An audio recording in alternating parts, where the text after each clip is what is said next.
Assalamualaikum warahmatullahi wabarakatuh. Hai semuanya, kali ini kita akan membahas buku Cakap Berbicara, Ubah Gaya Bicaramu Layaknya Seorang Intelektual, karya Wendy Adelia. Dan yang kita bahas adalah bab pertama mengenai apa itu komunikasi. Pernah nggak sih kalian mikir, sebenarnya komunikasi itu apa sih? Nah, di buku ini dijelaskan kalau komunikasi itu adalah cara kita menyampaikan ide, perasaan, atau tanggapan kita kepada orang lain. Jadi bukan cuma asal bunyi ya. Di dalam komunikasi itu harus ada 3 hal penting, yaitu pengirim pesan, pesan itu sendiri, dan penerima pesan. Prosesnya begini, si pengirim kasih pesan lewat media, misalnya telepon atau surat. Terus si penerima mencoba mengartikan maksud pesan itu, baru deh dia kasih respons atau jawaban. Nah, di buku ini juga disebutin kalau gaya orang bicara itu beda-beda loh. Ada 6 macam gaya menurut para ahli.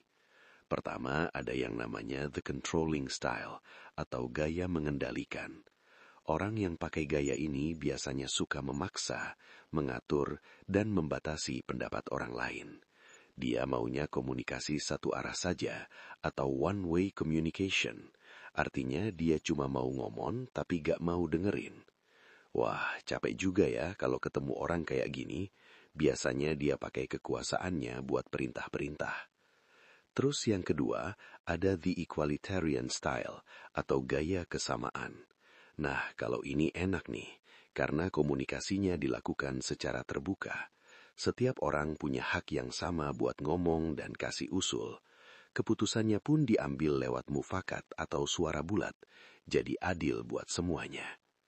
Gaya ketiga adalah the structuring style, atau gaya terstruktur.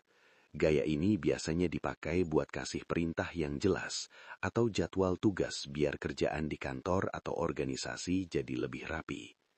Keempat, ada the dynamic style, atau gaya dinamis. Gaya ini sifatnya action-oriented atau berorientasi pada tindakan. Biasanya kita sering lihat gaya ini dipakai sama juru kampanye atau tukang jualan alias salesman, karena mereka sudah riset dulu apa yang disukai sama orang yang mereka ajak bicara. Ada lagi nih yang unik, namanya the relinquishing style atau gaya menyerahkan. Kenapa unik? Karena si pembicara malah lebih banyak minta saran atau solusi daripada kasih perintah. Contohnya kayak hakim di pengadilan yang minta pendapat dari jaksa atau saksi. Terakhir ada the withdrawal style atau gaya menarik diri. Ini cara orang kalau gak mau ikut campur dalam pembicaraan. Misalnya dia bilang, saya gak mau ikut urusan kalian. Oh ya, kalian juga harus tahu kalau komunikasi itu ada yang bersifat formal alias resmi, contohnya waktu kita rapat atau kuliah. Tapi ada juga yang informal atau santai, kayak pas kita lagi ngobrol sama teman di pinggir jalan atau lagi tawar-menawar harga di pasar. Jadi gaya bicara kita memang harus disesuaikan sama tempat dan situasinya ya.